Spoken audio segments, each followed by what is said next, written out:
The Shield of Justice, Episode 2, The Gridlock Gambit.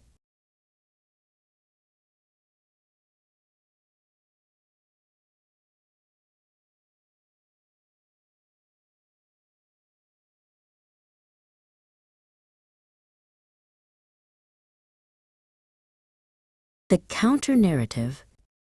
A close-up shot of a screen shows the harsh yellow headline, Unstable Agitator.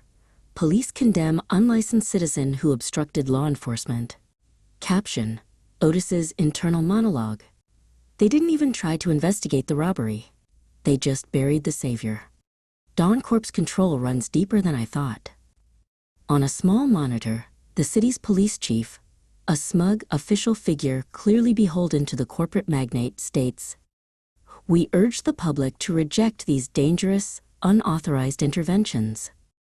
Vigilantism is a criminal threat to the stability and order that Duke Dawn has tirelessly built in this city." Meanwhile, Captain Riley, cold and professional in his tailored uniform, looks at a high-res digital profile of the vigilante on a massive screen. Riley. Dialogue: cold professional. Genius-level inventor. Strong moral compass. Born in the Shadyside Project.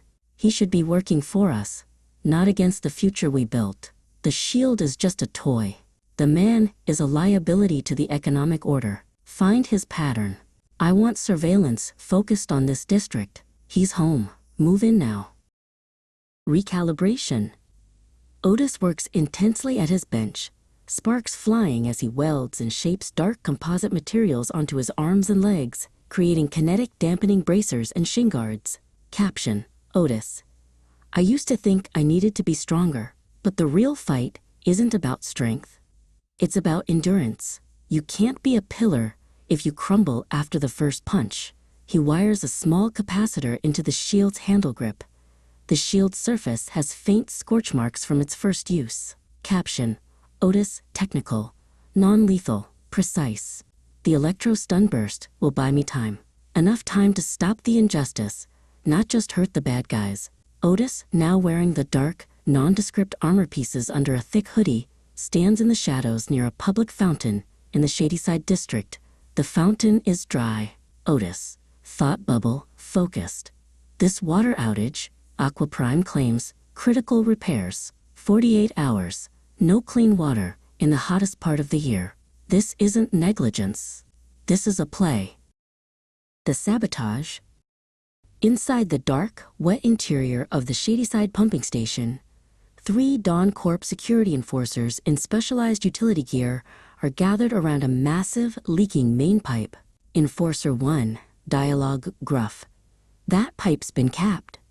Once we breach the feeder line and drop the caustic waste, this whole block's value drops 80%. Duke Dawn gets his condo land.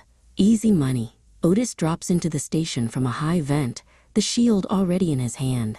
SHNNK, shield drawn. Otis. Dialogue, cold, measured. The people here are your neighbors. You're poisoning them for a payday. The first enforcer lunges with his baton.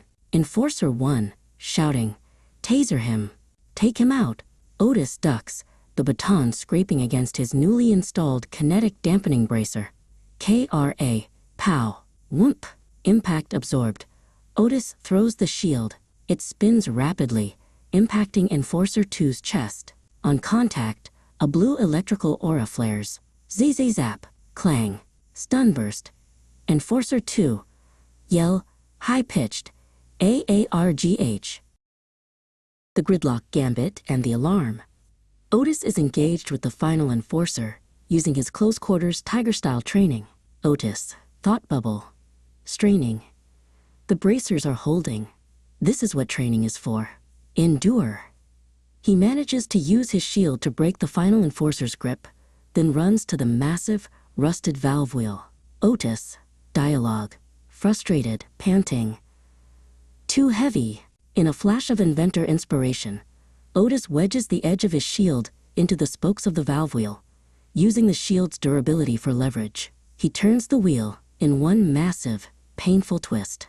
Grind, the sound of metal resisting. Otis, shouting, Shadyside lives. Clean water bursts through the pipes. Otis is drenched. In the top corner, a tiny, specialized Dawn Corp drone, unnoticed until now, begins blinking a red light. Beep, beep, beep, the drone transmitting. Caption, Otis. Water's flowing. The crisis is over. The immediate price?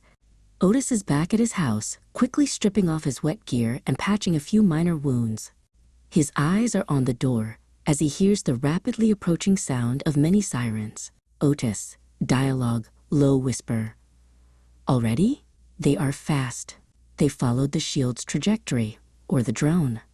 Outside, Captain Riley shouts through a megaphone. Otis A. Jones! This property is condemned. Surrender now. Crash! The front door being rammed in. Otis scrambles, grabbing a duffel bag containing his most essential tools and blueprints. He yanks a lever on a large, heavy machine, revealing a secret passage hidden beneath the floor. Otis, thought bubble, desperate. Lose the battle, win the war. I can build new things. I can't build a new me. Captain Riley surveys the cluttered, now empty workspace. Riley, to his men, calm but furious, lock down the perimeter. He's on foot, and he just took his whole life with him. Otis emerges from a sewer or maintenance access cover blocks away, running into the urban sprawl, the shield tightly strapped to his back. Otis, caption. They didn't just want to stop the hero, they wanted to imprison the man. Now, I have to be neither.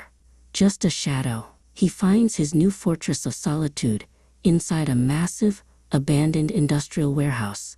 Dust motes float in the single shaft of moonlight as he drops his duffel bag onto a dirty floor. Otis, final line. Determined whisper. Okay, let's get to work. Caption, bottom final line. Otis is gone. The shield remains.